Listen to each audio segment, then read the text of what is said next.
అవన్నీ అర్థం చేసుకోవాలి. జిఎస్టీ అంటేనే షేరింగ్ కదా, వాళ్ళ వాటా ఎంత వీళ్ళ వాటా ఎంత వాటాలు ఉంటాయి, వాటాల ప్రకారమే జిఎస్టీ అనేది జరుగుతూ ఉంటుంది. ఇది అందరికీ. ఓకే అండి, ఫైనల్ గా మంచి టాపిక్ తీస్తాను నేను వీడియో కోసము.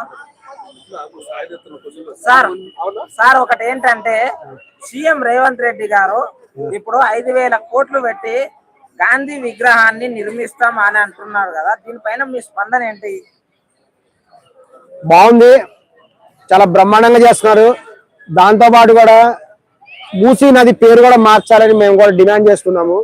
మూసీ నది పేరు ముచ్చుకుందా నది పేరు అని పెట్టాలి, ముచ్చుకుందా నది అనే పేరు మార్చాలని కూడా కోరుకుంటున్నాం. ఎందుకంటే ముచ్చుకుందా నది దాని ఒరిజినల్ పేరు అది.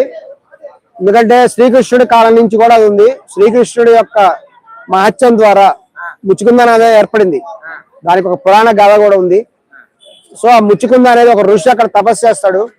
ఆయనకి శ్రీకృష్ణుడు వరద ఇవ్వడం ద్వారా ముచ్చుకుందా నది ఏర్పడింది. దాని పేరే ఇప్పుడు మూసీ నదిగా మారింది.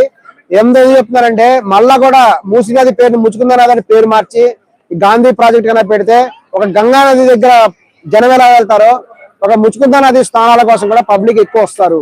ఆ విధంగా కూడా టూరిజం డెవలప్మెంట్ అవుతుంది, డివోషనల్ టూరిజం కూడా డెవలప్మెంట్ అయ్యే అవకాశం కూడా ఉంది. ఓకే అండి, కాకపోతే గాంధీ విగ్రహం పెట్టొద్దు అని అనే వాళ్ళకు మీరు ఎలాంటి ఆన్సర్ ఇస్తారు? గాంధీ విగ్రహం పెడితే ఇంకోటి, రైతు బంధు డబ్బులు ఇవ్వలేదు అది అని చెప్పేసి వివాదాస్పదాల వ్యాఖ్యలు చేస్తున్నారు బీఆర్ఎస్ కార్యకర్తలు. రైతు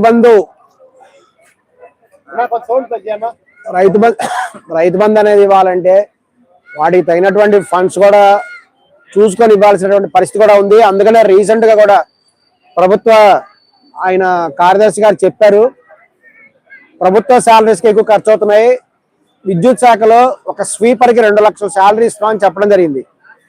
ఒక ఊడ్చేవాడికి 2 లక్షల శాలరీ వస్తుంది ఈ రోజున విద్యుత్ శాఖలో.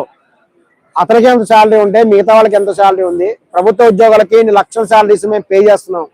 దీనివల్ల కూడా ప్రభుత్వ డబ్బులో అధిక శాతం కూడా ప్రభుత్వ ఉద్యోగుల జీతాలకే పోతుంది.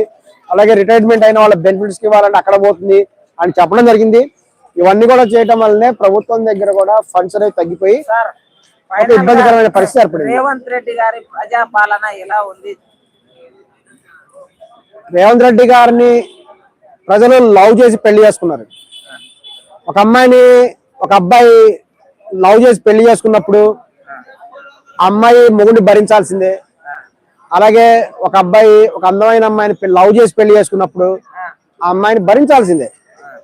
మరి ప్రజలందరూ కూడా సీఎం రేవంత్ రెడ్డి గారిని లవ్ చేసి గెలిపించారు కదా, మరి గెలిపించారంటే లవ్ చేసినట్టే కదా, ప్రేమతో గెలిపించారు. గెలిపించినప్పుడు తనను భరించాల్సినటువంటి అవసరం ప్రజలకు ఉంది. ఆయన వాస్తవానికి చాలా అద్భుతంగా చేయాలని అనుకున్నారు. ఇప్పుడు కూడా రేవంత్ రెడ్డి గారికి చాలా అద్భుతమైన పరిపాలన చేయాలనే ఉద్దేశం ఉంది, కానీ అక్కడ ఫండ్స్ లేవు. అది సమస్య. అది ఎవరు ఆలోచించండి. తన మనసుని అర్థం చేసుకోండి, అర్థం చేసుకోవడానికి ప్రయత్నించండి. మనసు అర్థం చేసుకుంటే మీకు అంత సులువుగా ఉంటుంది. అర్థం చేసుకోకుండా ఉంటే ఏదైనా మీకు చెడుగానే అనిపిస్తుంది. తెలంగాణ ఆంధ్ర విడిపోయినప్పుడు 60,000 కోట్లు ప్రాఫిట్ లో ఉన్న తెలంగాణ సో ఎలా అంత ఘోరంగా జగన్మోహన్ రెడ్డి గారి వల్ల ఇన్కమ్ తగ్గింది, వల్ల పెరిగింది, లేకపోతే ఎందుకు పెరిగింది కదా శాస్త్రి గారు? ఇన్కమ్ అనేది ఖచ్చితంగా కూడా తగ్గుద్దండి. మీకు సింపుల్ లాజిక్ అండి బాబు. అన్నా నాకు 4 నిమిషాలు సీఎం రేవంత్ రెడ్డి పాలన గురించి పిట్టకు చెప్పినట్ట ఇంతకు ముందు ఇగో ప్రజలు పెళ్లి చేసుకున్నారు అది అనేది చెప్పి ఆయన పథకాలు అన్ని మొత్తం ఆల్ రౌండ్ చెప్పాడు. సరేనా, నాకు ఈ వీడియో కావాలి. 1 2 3 స్టార్ట్. హాయ్ అండి, ప్రజా పాలన రేవంత్ రెడ్డి గారి పాలన ఎలా ఉంది? అద్భుతంగా ఉంది. ఈ మధ్యనే హనీమూన్ కూడా అయిపోయింది, పరిపాలన కూడా నడుస్తుంది. ప్రజలు కూడా వస్తున్నారు. 2 నిమిషాలు. ప్రజలు కూడా రేవంత్ రెడ్డి గారిని ఎంత లవ్ చేశారు. ఎందుకంటే కేసీఆర్ గారు చేసినటువంటి పరిపాలనలో కూడా కొన్ని లోపాలు కూడా ఉండటం వల్ల ప్రజలలో కూడా ఇంకా కొత్తదనం రావాలి, అవినీతి పెరిగిపోయిందని చెప్పేసి సీఎం రేవంత్ రెడ్డి గారిని లవ్ చేసి ప్రజలను కూడా గెలిపించడం జరిగింది. ఆయన కూడా అంతే ప్రేమతోటి తన ప్రజలకి ఎంతో చేయాలి అని కూడా కోరుకున్నాడు. కానీ వాస్తవానికి ఆయన అధికారంలో వచ్చిన తర్వాత ఒకసారి కనుక చూసుకుంటే అక్కడ కుటుంబ వాస్తవ పరిస్థితి అనేది తెలిసింది.